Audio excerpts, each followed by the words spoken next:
les gens réagissent plutôt bien en général quand j'en parle et même si le passage à l'acte c'est toujours l'étape très très compliquée, j'ai réussi à le faire chez certaines personnes dont je suis particulièrement proche, d'autres c'est un peu plus difficile. Mes amis, oui, certains sont un peu moqueurs, mes enfants sont plus réceptifs, mais bon, ma femme me dit ouais mais non tu déconnes, machin.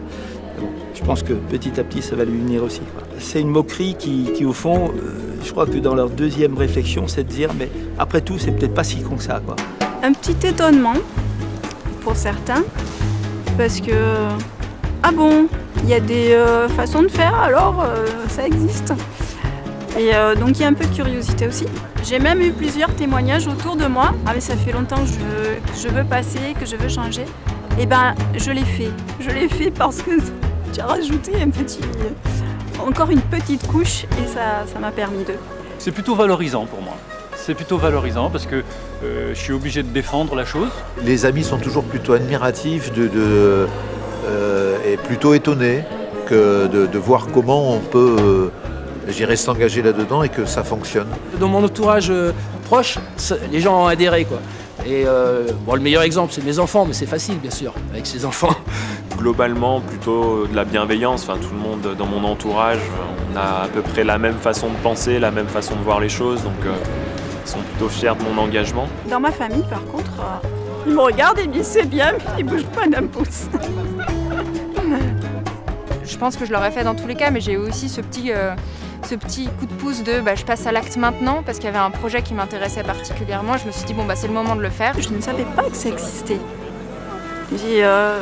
Quand on est dans un entre-soi du tout va mal, mais il n'y a que des problèmes, il y a que des gens qui profitent de toute façon. C'est un cercle vicieux, on reste vraiment dans cet entre-soi-là. Et puis le jour où on se dit non mais ça me fatigue ça, je vais juste imaginer, reprendre mon souffle et imaginer que quelque chose d'autre existe. C'est impressionnant comme déjà on ouvre un peu les yeux différemment, on tourne un peu la tête et il y a une information qui nous arrive.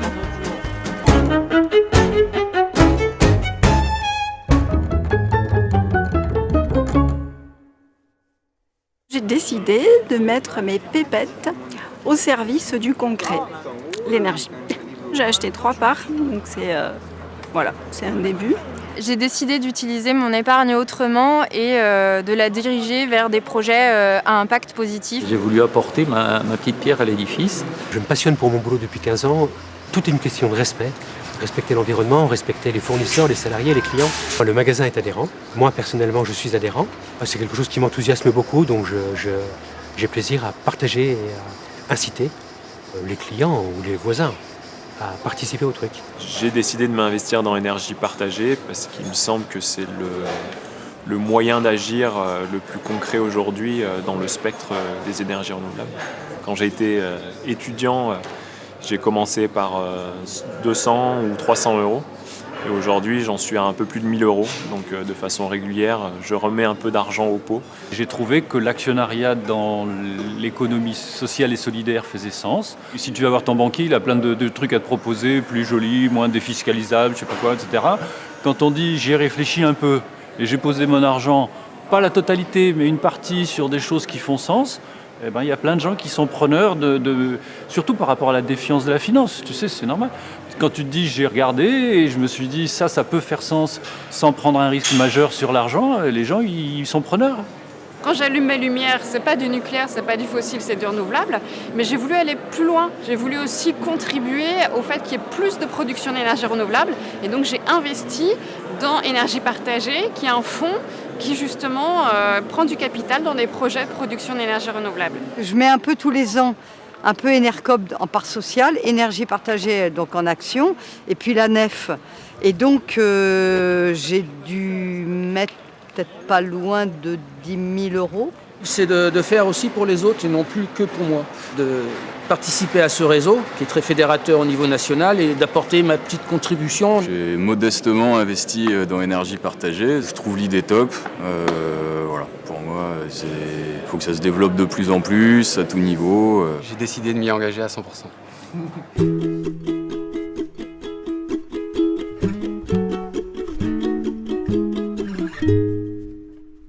On on peut aller sur le site et là on a tout un ensemble de projets. On peut choisir un projet, par exemple un projet de sa région, parce que comme ça c'est vrai qu'on est près de chez soi, on peut voir s'il y a un projet dans une ferme où on va faire de la méthanisation ou un projet citoyen éolien comme en Bretagne où il y a plusieurs projets. On choisit ce projet et ensuite on remplit un formulaire pour investir le montant qu'on a envie de mettre par part 200 €. Et ce fléchage, je dirais, permet de mettre cet argent préférentiellement sur un certain projet, même si la cagnotte énergie partagée est globale. Il n'y a pas un certain projet qui donne des dividendes plus qu'un autre. Là, c'est mutualisé. Donc, mais par contre, au moment de la décision, on peut encourager plus particulièrement un projet qu'on veut voir se réaliser, on va dire, plus vite et avec plus de moyens, quoi. Il y a des personnes qui mettent pour leurs enfants 100, 200 €. Donc voilà, ça peut être aussi ça, un grand-père qui met pour ses petits-enfants. Ça peut être une manière de leur constituer pour dans 10 ans, on va dire, une petite cagnotte, du dividende. D'ici là, il y aura du 4%, puisque les projets arriveront à maturité et commenceront à porter leurs fruits, quoi, on va dire. Tous les projets qui peuvent être proposés par Énergie Partagée me semblent tous pertinents et intéressants. Donc ils ne sont pas fléchés. Enfin, j'ai pas fléché. Je trouve ça très bien cette plateforme on voit tous les projets, leurs caractéristiques, où est-ce qu'ils sont situés, sur quel territoire, quelle est la logique, quels sont les acteurs mobilisés et impliqués. Enfin, on peut être tenu au courant de l'avancée des projets de manière régulière. Des projets qui peuvent paraître très complexes, mais en fait, nous, en tant qu'actionnaires solidaires d'énergie partagée, on nous explique simplement comment fonctionne une centrale photovoltaïque, comment fonctionne une centrale de méthanisation. J'ai de manière très simple, on va nous expliquer quel rôle nous on a joué dans les énergies renouvelables. C'est plutôt simple et rapide pour souscrire à Énergie Partagée, pour participer au projet. Ça peut se faire notamment par Internet et on peut avoir des contacts rapides avec tous les membres d'Énergie Partagée. On peut échanger rapidement, avoir toutes les réponses à nos questions. C'est fait en 3 clics. C'est vraiment soutenir des projets qui sont, on va dire, propres, éthiques, qui soient clairs, transparents. Et que ça rapporte. À partir du moment où j'ai un horizon de 5 ans, mettons, peut-être plus éventuellement, à ce moment-là, je peux être rémunéré de manière simple, soit par des dividendes, soit par l'évolution du cours. Et donc sur l'économie solidaire, on est souvent valorisé par une évaluation du cours. Donc typiquement l'énergie partagée. L'énergie partagée est fait plus de 2% cette année, c'est-à-dire on a des primes sur le cours de l'action. Moi j'ai acheté une action à 100 €, si je la vends l'année prochaine, elle vaut 102 €. Donc si sur 5 ans j'ai réussi à trouver en termes de valeur de l'action le rapport qui fait que j'ai équilibré mon inflation, j'aurais pas plus perdu d'argent que de la mettre à la caisse d'épargne. Si on a un horizon de temps à 5 ans, ce qui est généralement le type de raisonnement qu'on a avec une banque ou avec l'économie sociale et solidaire, on a le même type de rapport au bout d'un certain temps. Il y a aussi une gouvernance citoyenne. Il y a chaque actionnaire en fait peut avoir aussi sa voix au chapitre et peut dire un petit peu quel type de projet il veut, comment il doit évoluer, où doit aller l'argent.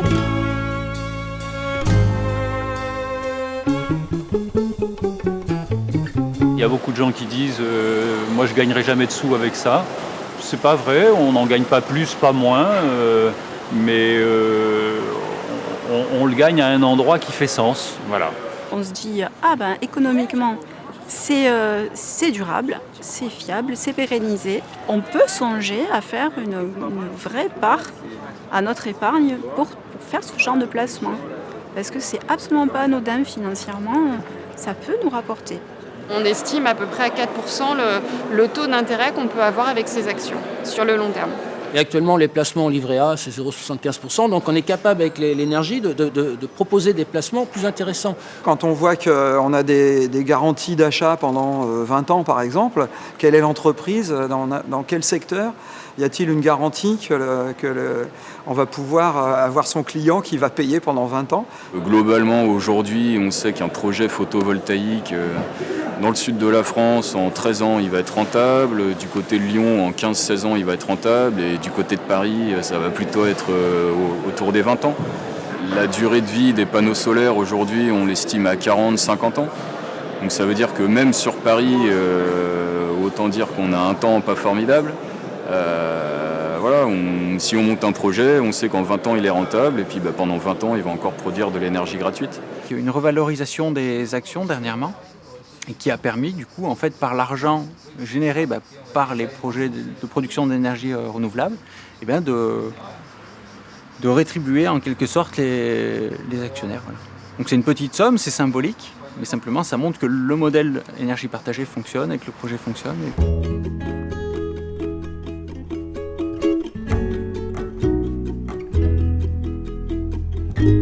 J'ai pris ma première part pour le projet Soleil du Grand Ouest, qui est la première plus grande plateforme d'autoconsommation photovoltaïque. Couverture photovoltaïque d'une plateforme Biocop, du coup en Ille-et-Vilaine.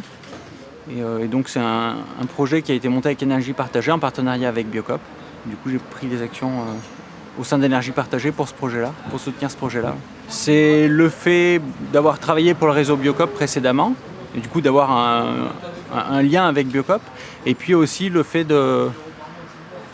Simplement, je trouve que la position Biocop, le fait que ce soit basé sur un modèle coopératif, le fait qu'aussi Biocop promeut et défend une agriculture biologique qui est citoyenne, une agriculture bio qui est locale, qui est équitable, qui est paysanne, ça collait aussi avec les valeurs d'énergie partagée, ces valeurs citoyennes, ces valeurs d'engagement.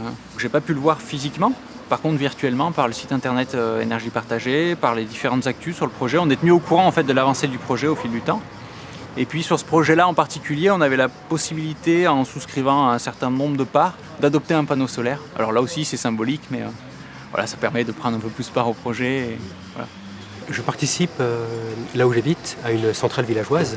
C'est simplement des gens de chez nous, des citoyens, qui ont décidé de monter une centrale villageoise sur quelques communes. Et ma participation, c'est pas tant en termes de temps, c'est surtout en termes d'enthousiasme. Et comme chacun, j'ai pris une part de capital. Voilà. Il y a une ferme solaire dans le sud qui m'intéressait bien. Une assez grande ferme d'ailleurs qui fait plusieurs hectares. Et du coup, en fait, il y a les panneaux solaires qui sont en hauteur et qui créent de l'ombre pour une partie des cultures en fait, qui sont en dessous. Voilà. Donc c'est double emploi en fait. On cultive des fruits et des légumes en dessous, on fait des panneaux solaires au-dessus.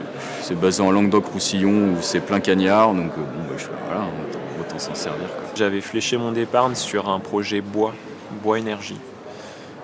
Parce qu'on réduit trop souvent la question de la transition énergétique à l'électricité. Et on confond trop souvent énergie et électricité, alors qu'au niveau national, la consommation d'électricité ne représente que 20% de la consommation d'énergie. Et le biogaz, que je trouve particulièrement intéressant, pourquoi ? Parce qu'il est stockable. Le biogaz, on peut se chauffer avec, on peut faire de l'électricité avec et qu'on peut rouler avec. Je n'ai pas fléché sur les projets, j'ai plutôt regardé le risque de l'énergie partagée en général qui est géré de manière correcte. Et non, je ne suis pas mouillé avec un projet particulier. Non. Alors moi j'ai choisi éolienne en Pays de Vilaine parce que je suis bretonne d'origine. C'était le premier projet du genre et je me suis dit si je ne soutiens pas celui-là, pourquoi je soutiendrai les suivants ? Il faut absolument que celui-là sorte. Donc dès que j'ai pu, j'ai fléché sur le projet de Bégane qui était pour moi le plus exemplaire de ce qu'on souhaiterait tous développer localement. À un moment donné, en revenant du bord de mer, j'ai dit à ma femme, tiens, on va faire un petit crochet par là, je voudrais bien voir où ça en est. C'était encore au stade de la construction, hein, donc des embases.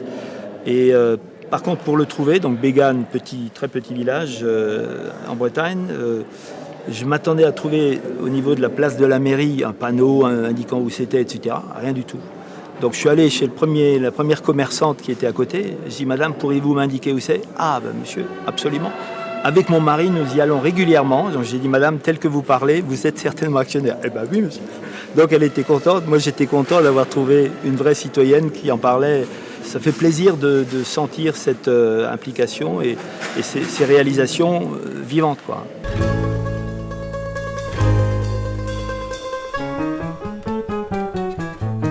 J'ai complètement changé de métier et je suis devenue directrice d'une association de protection de l'environnement. Et là, j'ai commencé en fait à comprendre un peu les enjeux et à essayer d'agir. Et j'ai eu aussi envie d'agir par mes propres gestes de consommation. Ça fait pas mal d'années que je milite ou que je signe des pétitions en tout genre et que j'étais toujours contre quelque chose et que j'en avais un peu marre d'être contre et je me suis dit maintenant il va falloir être pour. Et quand il y a eu l'outil énergie partagée qui s'est créé, j'ai dit ça y est, c'est le moyen d'être pour, de transformer les choses et puis d'être dans le concret. Simplement la volonté d'épargner, j'allais dire, sur le long terme pour préparer des projets de vie futurs. Voilà. Et donc au lieu de faire le choix de placer l'argent dans une banque traditionnelle et de laisser cet argent sur le long terme, je me dis que c'est peut-être plus utile, en tout cas moi ça me paraissait plus important pour moi, de l'investir dans des projets comme énergie partagée, qui développent les énergies renouvelables, plus une éducation ou en tout cas un militantisme apporté par mes parents, qui étaient agriculteurs bio aussi dans le Nord-Drôme. Et voilà, avec un père qui a été faucheur d'OGM, enfin voilà, qui avait un passé militant aussi. J'ai toujours été concernée par les questions écologiques, mais c'était relativement superficiel au début et en fait ça a été comme une pelote de neige. J'ai commencé à tirer le fil de mais mon impact là-dessus c'est quoi, et ces questions-là, quelles sont les problématiques sous-jacentes, et en tirant, j'ai découvert que mon mode de consommation alimentaire, mon mode de transport, mon mode de vie, tout ça avait de multiples impacts, et donc c'est petit à petit que j'ai décidé de changer ça par petites touches. J'habitais dans une station de moyenne montagne et du coup où l'influence du dérèglement climatique est particulièrement prégnante, et j'ai vu au fil des années le manque de neige se faire sentir et les flocons se transformer en pluie, et du coup ça m'a particulièrement affecté et mobilisé pour m'engager. Essayer de donner du sens à son épargne, plutôt que d'avoir des sous bloqués sur un livret A qui rapporte plus grand chose. On met son épargne au service d'une cause qui nous touche, au service d'une transition énergétique qui est nécessaire. Pour moi, le réseau que je représente doit être exemplaire. Donc le magasin que je gère doit adhérer également comme une personne, en tant que personne morale. Le magasin que je représente doit adhérer aussi. Il doit être acteur, comme moi individuellement. C'est une démarche que j'ai entreprise il y a une dizaine d'années, voire un peu plus, à travers ma profession dans laquelle je ne me retrouvais plus. C'était agriculteur productiviste. À travers les énergies renouvelables, j'ai pu sortir un petit peu de ce modèle. Et maintenant, je suis le premier à le critiquer, encore plus que mes collègues. Et essayer de revenir à des fondamentaux comme on avait dans les années 50-60, avec des circuits locaux, avec de la qualité et une sobriété aussi quelque part. Que ce soit sur les transports, sur l'énergie, sur le social. La sobriété sociale aussi, ça existe, quoi. C'est vraiment une position d'acteur, peut-être militant, mais surtout acteur. J'ai de l'argent, je dois en être responsable. Ça fait sens pour l'argent que de le mettre sur une priorité de développement social positif. C'est un choix conscient, quoi, de se dire voilà, je mets mon argent ici, ça va avoir tel effet, quoi. Et j'ai l'impression qu'on ne se rend pas assez compte du pouvoir que ça peut avoir. En fait. Je trouve que c'est une manière de se développer qui est horizontale, qui est beaucoup plus homogène, qui est ancrée dans le local et qui en plus permet de créer beaucoup d'emplois, parce que voilà, chaque fois on fait appel à des artisans locaux, etc. Et puis ça permet aux gens de prendre conscience localement de pourquoi on crée de l'énergie, combien ça en crée, etc. Quand on change du système où un tel a pensé qu'il fallait tel type d'énergie et puis on se contente de consommer sans jamais réfléchir à pourquoi on le fait. C'est une manière de donner un autre sens aux énergies renouvelables en France, à faire en sorte qu'elles constituent réellement des opportunités pour les économies locales, à ce que ça puisse être aussi un facteur de lien social et faire en sorte que tous ces territoires ruraux qui ont des richesses très importantes en termes de ressources d'énergie renouvelables puissent, en les exploitant intelligemment, faire renaître des dynamiques économiques et sociales sur leur territoire.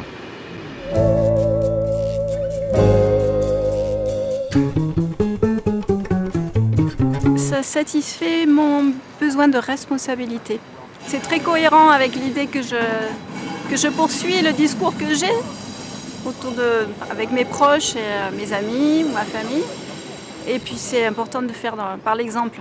Ça me permet d'apporter ma petite pierre à essayer d'assainir le monde actuel. C'est un équilibre personnel hyper important pour moi, quoi. Le fait que tu as l'impression, je ne sais pas si c'est vrai, mais tu as l'impression que tu construis un monde meilleur, ou en tout cas un avenir plus désirable. Ça me procure la satisfaction d'être en cohérence avec ce que je pense. Et c'est déjà pas mal. Et ça fait partie de cette cohérence que je donne entre ce que je veux voir changer dans le monde et ce que moi je peux faire déjà à mon échelle. De voir que les 2000 € que j'ai pu mettre, ça va, je sais où ça va et à quoi ça sert. C'est nécessaire, parce qu'il n'y a pas de raison qu'on ne vive pas avec cette transparence. On en manque beaucoup trop. Sentir que l'argent sert à quelque chose, en fait. Voilà. Que ça sert à quelque chose, et qu'on avance vers quelque chose de beaucoup plus humain et de beaucoup plus intéressant que ce qu'on nous sert depuis un certain temps. C'est une gratification. Je me sens un petit peu utile. La fierté d'avoir fait les choses proprement, par conscience aiguë du collectif. Si je veux un monde meilleur pour mes enfants, pour nos enfants, c'est dans cette direction que je dois aller. J'adhère par principe, parce qu'on devrait tous le faire. Ça donne une bonne conscience, peut-être, on pourrait dire. La goutte d'eau du colibri, c'est vraiment ça. Le colibri, pour moi, ça me colle à la peau, je trouve, parce qu'il a peu de levier d'action. Comme moi, je suis physiquement pas mal diminuée. Et pourtant, il fait sa part, il ne se pose pas la question. Et je trouve que, en fait, chacun vraiment à son niveau, que ce soit dans des limites physiques, intellectuelles, sociales, n'importe lesquelles, on a toujours sa goutte d'eau à apporter. Et vraiment, on est responsable, chacun. Et c'est le mot partage. Voilà, c'est vraiment, j'ai aimé ce titre, partager. Oui, je veux partager ce que j'ai. C'est donner du sens et faire en sorte de ne pas me sentir trop responsable le jour où les effets du changement climatique se feront réellement sentir pour les pays occidentaux. Et le fait de me dire que j'aurais mis tout en œuvre dans ma vie, autant professionnelle que personnelle, pour essayer de changer les choses, ça ne me dédouane pas d'avoir ma part de responsabilité, mais au moins j'aurais fait ce que j'aurais pu et je me sentirais moins mal peut-être, ou pas, mais voilà, ça donne du sens un peu à ma vie, quoi.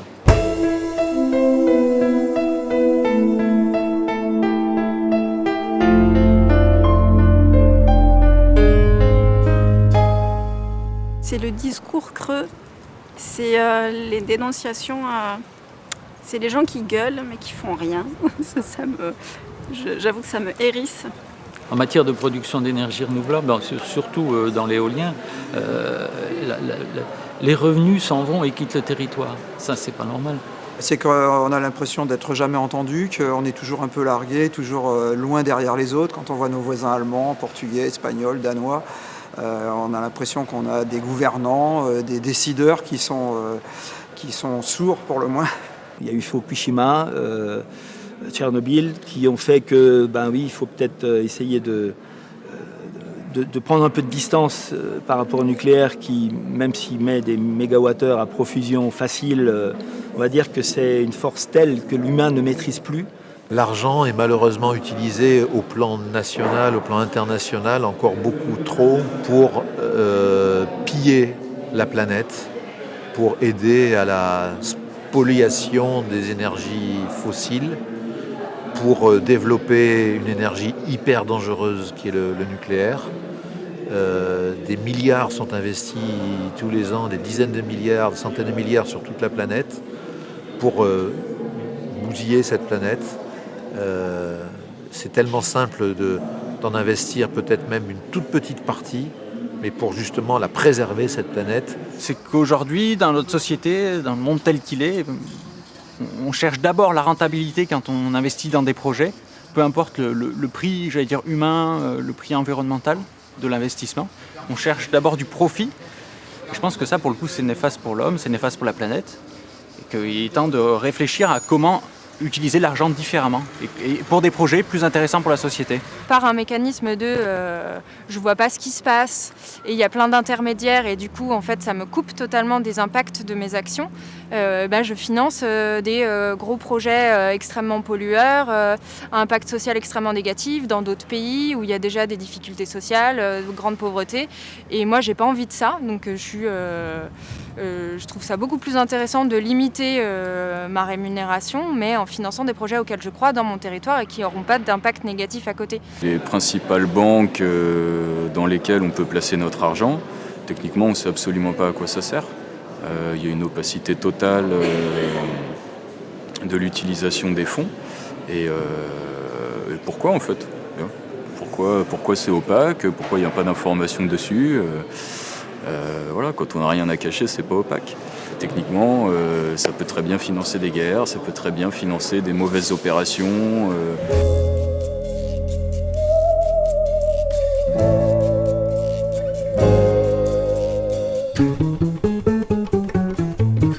Je suis assez content. Ouais.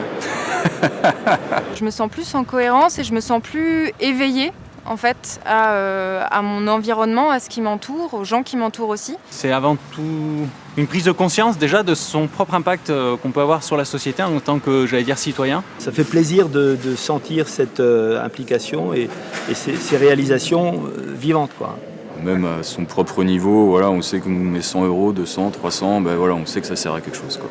Là, je me sens bien parce qu'en fait, je vois qu'il y a des gens comme moi, quoi, et qu'on a à peu près les mêmes attentes, alors qu'avant, je ne savais pas comment me trouver, en fait. Si j'étais pas actionnaire, peut-être que j'aurais regardé ça plus journalistiquement. Là, maintenant, je le regarde un tout petit peu plus, quoi. Ça me mouille un petit peu plus, voilà. Ce qui m'a surpris, c'est le fait de se prendre au jeu de l'investisseur, se mettre dans la peau de celui qu'on a l'habitude de critiquer, en fait. D'abord, on n'y perd pas humainement, ça, c'est énorme. Je suis contente parce que je suis rentrée dans l'action. Je suis très contente pour moi et pour l'exemple que je donne aux autres. Quand on est chez soi, des fois on se dit ça avance pas assez vite et qu'on va dans des petites réunions, qu'on regarde les avancées sur internet, qu'on se dit j'y suis aussi. Ça amène une tranquillité d'esprit et puis ça me donne une raison d'exister, d'être là, vraiment. Vraiment ça nourrit, quoi, ça nourrit.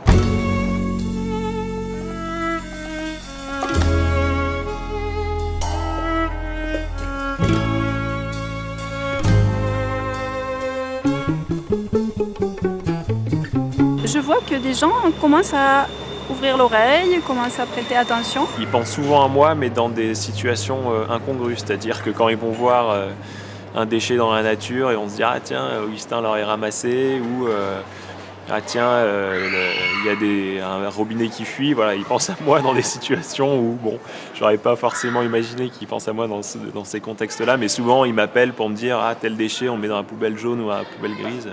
Et on a de moins en moins de mal à convaincre nos familles, nos amis de s'engager. Alors, au travers, par exemple, d'un déménagement, au travers d'un changement de compte bancaire, dans une société différente. J'essaie de les convaincre que c'est pas si compliqué, que ça peut être aussi marrant et sans avoir un discours moralisateur, c'est simplement le faire parce que c'est simple, quoi. Ma femme, par exemple, elle se moque un peu de moi. Donc mes enfants sont plus conscients. Mon fils est dans l'éolien, donc lui a pris conscience de ça. Mes filles sont sensibilisées par cet aspect des choses et on va dire interpellées par justement ce qu'on disait tout à l'heure, sobriété. J'ai un gamin qui a 15 ans, une fille qui a 19 ans. Et quand ils essayent d'en parler avec leurs potes, il n'y a pas de retour, quoi. Pas convaincu.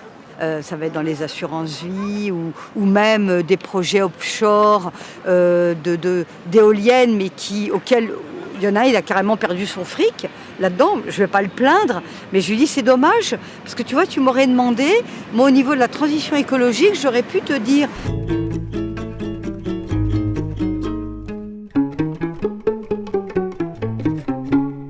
Aujourd'hui, ils ont collecté 13 millions d'euros. On est 5000 sociétaires aujourd'hui dans l'énergie partagée, donc ça reste une goutte d'eau, mais on est quand même 5000, donc il faut regarder le verre à moitié plein et c'est encourageant pour la suite.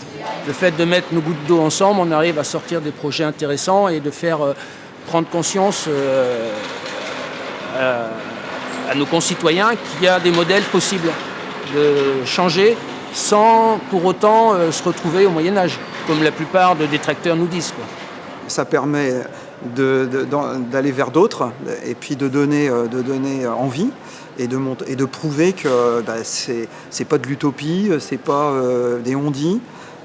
Ça fonctionne, et puis on se soutient les uns les autres, donc ça fait boule de neige. Et on sent que depuis 5 ans, il se passe vraiment quelque chose, que la famille s'agrandit. J'ai eu l'occasion de rencontrer des porteurs de projets et qui tous, je crois, sont reconnaissants du fait qu'ils adhèrent, ils font partie d'un réseau de gens qui leur font confiance dans le développement de ces projets. Et sans eux, ils savent très bien qu'ils n'auraient pas réussi à monter, à développer leur projet.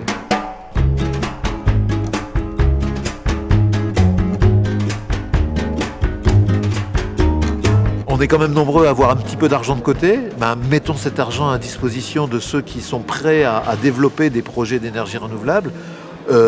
On consomme tous de l'électricité, c'est tellement simple, on change de fournisseur d'électricité et ça y est, on encourage le développement d'une autre société avec des énergies renouvelables. On a tous un compte bancaire, on change de banque et puis on est capable d'orienter notre épargne vers des projets éthiques, sociaux, environnementaux.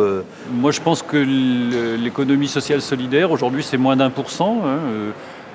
L'objectif de Finansol, c'est de faire 1% de l'épargne. Moi, je pense qu'on ne prend aucun risque à faire 20% d'économie solidaire. Moi, sur mon bout de portefeuille que j'ai, je veux qu'il y ait 20%. On dit dans un portefeuille qu'il faut un peu de risque, un peu d'épargne, un peu de ceci, un peu de cela. Dans la partie risque-action, moi, je pense qu'on ne prend pas un risque majeur à faire 20% d'économie solidaire, vu la qualité actuelle en France des acteurs de l'économie solidaire. Prévoir une partie de son épargne dans ce type de financement, sachant que Énergie Partagée, sur du long terme, effectivement, annonce un rendement de l'ordre de 4%, mais il faut s'engager 8 à 10 ans. Donc voilà, c'est de l'épargne bien placée qui en plus contribue au bien-être de la planète. Donc voilà, judicieux à faire. C'est pour les générations qui viennent derrière. Nous, on n'est plus vraiment concernés par le réchauffement climatique. Dans 30 ans, on ne sera plus là, enfin, ce qui me concerne. Mais les enfants et les petits-enfants, il faut se projeter. Et actuellement, on ne se projette pas du tout, quoi. Ça ne peut pas partir d'en haut, ça peut vraiment partir que d'en bas. Il faut qu'on s'approprie cette problématique de l'énergie. Il faut qu'on se mette tous ensemble le plus possible. Il faut se renseigner. Renseignez-vous, ça n'engage à rien. Ça ne peut que vous ouvrir sur des perspectives que vous ne connaissiez pas et qui peuvent vraiment vous étonner dans le bon sens. Renseignez-vous bien et lâchez vos idées préconçues avant de dire non. Votre argent, vous avez travaillé pour le gagner. Renseignez-vous sur son utilisation, quoi, tout simplement. Ça vaut le coup, quoi, de laisser un peu ses peurs de côté, de s'intéresser et puis de se lancer. De se dire, je fais une connerie. Mais j'agis et puis je suis responsable. Impliquez-vous dans ce projet qui est intéressant et vous comprendrez tous ces mécanismes qu'il y a derrière le modèle énergétique, ce que ça veut dire, les impacts que ça a. Et puis on vous donnera aussi une voix au chapitre, vous pourrez participer à la gouvernance, être acteur en gros de cette question-là. Je pense qu'il faut qu'on se rende compte qu'en tous ensemble, on peut faire quelque chose, qu'on a notre voix au chapitre et qu'on peut changer les choses sur le système énergétique, qu'il ne faut pas laisser la place aux autres, qu'il ne faut pas laisser le système comme il est. Si on veut sortir du nucléaire, si on veut sortir du fossile, c'est à nous de nous prendre en main et de monter des projets et de soutenir des projets et on peut y arriver. D'aller sur le site et de voir toutes ces histoires parce que c'est des portraits en fait. C'est aussi vraiment très humain de voir ces gens qui étaient agriculteurs, qui étaient plombiers, qui étaient sculpteurs et qui tout à coup se sont dit là il faut vraiment que je fasse quelque chose, qui se sont retroussés les manches dans des conditions qui ne sont pas évidentes en France où pour l'instant, comme je le disais, il y a un peu des barrières donc il faut vraiment y aller avec beaucoup d'énergie. Ils ont trouvé des groupes de personnes pour le porter avec eux et donc voilà, c'est en regardant ces portraits, je pense qu'on a envie de rejoindre cette énergie. Se questionner sur à quoi sert son argent et où est-ce qu'elle va. Si on a un peu de pécule, à quoi il sert et s'il peut servir un projet qui fait sens pour lui, pourquoi ne pas le faire? Pourquoi en fait ne pas sortir une partie de l'argent qu'on a de côté, qui est mis classiquement dans une banque, et le mettre sur un projet qui qui a du sens et qui est tangible en fait, qui a un impact concret sur le territoire et qui est en cohérence avec ce que l'on imagine pour l'avenir. Leur dire que s'ils ont une partie de capital, qu'ils évitent de les mettre dans la spéculation boursière, qui ne sert qu'aux multinationales et à la mondialisation, mais dans le sens tout à fait négatif, me semble-t-il. Le changement climatique est une réalité, donc voilà, il est urgent d'agir, il est urgent d'agir par tous les moyens possibles et imaginables. De venir avec nous, d'y croire, de se renseigner, de voir que maintenant il y a une carte de France avec les projets, qu'il y en a partout autour de nous et qu'on peut aller voir sur place, on peut aller voir sur internet, mais aller voir sur place et rencontrer tous ces citoyens qui sont un peu fous, qui se sont investis, qui investissent de leur temps et qui croient aux énergies renouvelables et qui ont une énergie eux-mêmes très renouvelable.